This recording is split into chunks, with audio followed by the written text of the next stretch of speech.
أعوذ بالله من الشيطان الرجيم بسم الله الرحمن الرحيم ko jiidi mbokk talibé ñu ngi wéy yeen ba tay ci julli tay ñu andil leen furudus salati fay faratay julli ñu basé ci min hajal muslim mu ngi andi furudus salati ci fukk ak ñaar 12 bam ca jital moy al qiyam fi faratil qadir alayhi mu ne première farata bi moy taxaw bi ngay taxaw ci julli farata ci nga xamne mën na taxaw ndax mu ngi naan fala tashu faratatu min julli ci qadir khala qiyam ne nga xamne mën na taxaw du wër ci mom muy julli te taxawul li xawlihi taala muy baade ci wax yàlla ngi na qumu lillahi qanitin da ngeen taxaw jàkkaarloo suñu borom wa xawli rasulillah sallallahu alayhi wasallam ñu wax ba tay ci wax yonent sallallahu alayhi wasallam li Hamran ibn Husayn di waxon Hamran ibn Husayn mu ne ko salli qa'iman fa in lam tastatih fa qa'idan fa in lam tastatih fa ala janbi ne ko yow Hamran na nga julli fekk yaa ngi taxaw mo taxaw na nga toog mo toog nga julli sa côté ndeyjoor ma nga tudd sa côté ndeyjoor ngi andi ñaareelu farata di tudde ko anniyatu mooy yéene wa hiya hazmu qalbi ala aday salati muhayyina li qawli mu ne nga yéene andi ay baat yu leer sa xol taxawal julli ayati neena innamal a'malu binniya nga yéene motali julli ndax jëf yëpp mu ngi commencé ak yéene mooy lambu jëf yëpp ñu tek ñettel bi mu tudde ko tahbiratul ihram ay kabarok armal bilafsi ci baat yi allahu akbar ngan allahu akbar li qawli sallallahu alayhi wasallam mu baat yo yonent bi sallallahu alayhi wasallam ne miftahu salati at-tuhur wa tahrimuha at-takbiru wa tahliluha taslim mu ne buntu julli de mom moy lab so labé paré nak mu ne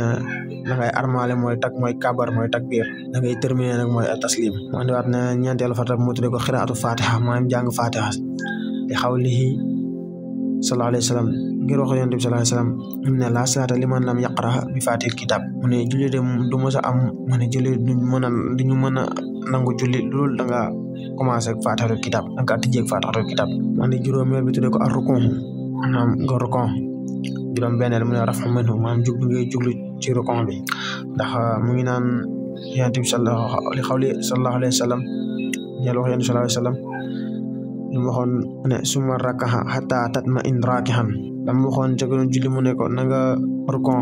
ba nga dal ba ñepp xamne yow mi rukon nga suma rafa hatta tahtadil qa'iman mu ne ko so paré nga juk ci rukon bi taxaw bu ñi gis ne taxaw nga mu andi juroom ñaarel bi tudé ko sujud moy sujud huitième bi mu nek ar-raf'u minhu li qawlihi li musi salatuhu juroom benel juroom ñettel bi mu andi juk bi ngay juk ci sujud bi ndax ca kam rombon mu non julli mu ne ko summa sajada hatta tatma'in mu ne ko nga sujud bañu gis na yow mi sujud nga hatta tatma'ina sajidan summa rafa hatta tatma'ina jalisan so paré nga yëkëti ko ci sujud bi bañu gis na ni yow mi yëkëti nga ci sujud bi ba tok dal xawli ta'ala ñu ba jox yeen yo yalla bi ne ya ayyuhallazina amanu arku'u wasjudu ay ñi di gëm na ngeen doxo ngeen sujud nga andi 9e tudde ko at-tamanin yor ko wa sujudi tamanin waxe mom moy dal gi ngay dal ci rokon ak sujud